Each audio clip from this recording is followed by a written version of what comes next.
E aí, pessoal, vamos falar de uma história que é, olha, o verdadeiro pesadelo de quem desenvolve software. Sabe quando você lança um projeto novinho e, de repente, a ferramenta que deveria te proteger acaba se tornando o seu pior inimigo? Pois é, foi exatamente isso que aconteceu aqui. Então, se liga nisso. Meses e meses de trabalho duro, o projeto finalmente no ar e, pá, essa tela vermelha na cara. Este site não é seguro. É de dar um frio na espinha, né? Para quem trabalha com tecnologia, ver uma coisa dessas é um baque gigantesco. E o pior de tudo, o que deixava a situação toda ainda mais frustrante, é que o site não tinha nada de errado. Não era um golpe, não era um site hackeado, nada disso. Era uma plataforma de mobilidade urbana super legítima construída do zero para conectar motoristas e passageiros. Mas, na cabeça do algoritmo, aquilo ali era uma ameaça. Aí a coisa começou a desandar de vez. A primeira pancada veio rapidinho. A empresa que registrou o domínio, a Radix, simplesmente desligou o site, tirou do ar. E a justificativa? Um alerta do Google Safe Browsing. Ou seja, o projeto foi cancelado, basicamente, por ordem de um robô do Google. Simples assim. Bom, e é aqui que a história começa a ficar curiosa, para dizer o mínimo. Porque o desenvolvedor ficou no meio de um fogo cruzado, sabe? Uma contradição total entre duas análises de segurança. De um lado, a palavra do robô do Google. Do outro, a realidade do código, o que estava de fato ali. Dá uma olhada nesse absurdo. De um lado, a gente tem um alerta do Google, site perigoso. Do outro, a ferramenta de segurança da própria hospedagem dizendo, seu site está 100% limpo. É o mesmo código, a mesma plataforma e duas conclusões completamente opostas.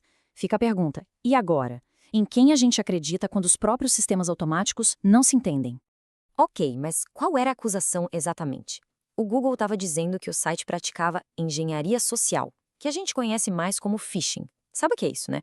É quando um site malicioso se passa por um site confiável, tipo um banco, sei lá, para tentar roubar os seus dados, sua senha, essas coisas. E aí a gente entende o que passou na cabeça do robô. A lógica dele foi bem simplista, na verdade. Ele viu um domínio novo que ninguém conhecia com uma página pedindo e-mail e senha. Para ele, a conta era simples. Domínio novo, mais página de login, igual a golpe.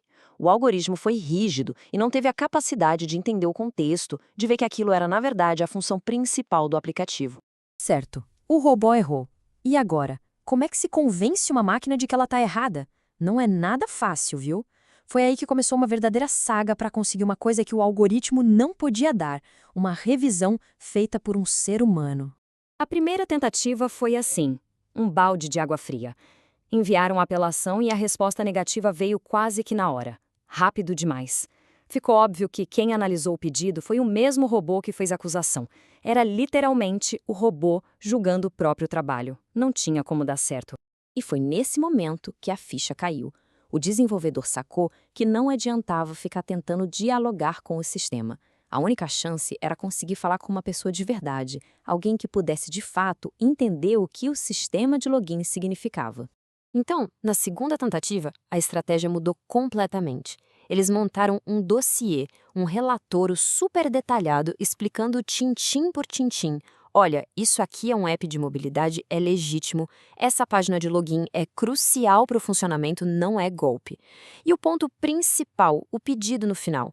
Por favor, peçam para uma pessoa de verdade analisar isso. E não é que deu certo. Quando o caso finalmente chegou na mesa de um analista humano, tudo aquilo que o robô não conseguiu entender fez sentido. E o resultado foi da água para o vinho. E essa imagem aqui resume tudo perfeitamente. O antes e o depois. Primeiro, a acusação do robô. Site inseguro. Depois, o veredito humano. Nenhum conteúdo inseguro foi encontrado. E isso no próprio relatório oficial do Google. O site era o mesmo, o código era o mesmo. A única coisa que mudou foi o tipo de análise. Uma cega, sem contexto, e outra inteligente, humana. Bom, nesse caso, a história teve um final feliz porque o projeto era novo, né? Tava no comecinho. Mas isso abre uma discussão muito séria. Imagina se um erro desses, um falso positivo desse, acontece com um sistema que já está no ar, em produção, com milhares, talvez milhões de pessoas usando. As consequências seriam um desastre completo. Pensa bem, a operação inteira pararia na hora. Milhares de usuários, motoristas, todo mundo sem acesso. Os custos como APIs poderiam explodir, com bots atacando o sistema. E talvez o pior de tudo, o dano na reputação.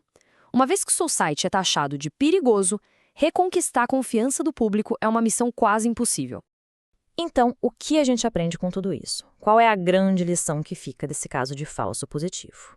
A lição é bem clara, né? A automação é incrível, é uma ferramenta super poderosa, mas ela não é perfeita. Ela não substitui a capacidade humana de entender o contexto, de ver a intenção por trás das linhas de código. Esse olhar crítico ainda é essencial, principalmente em segurança. E tudo isso nos leva a uma última pergunta, para a gente ficar pensando.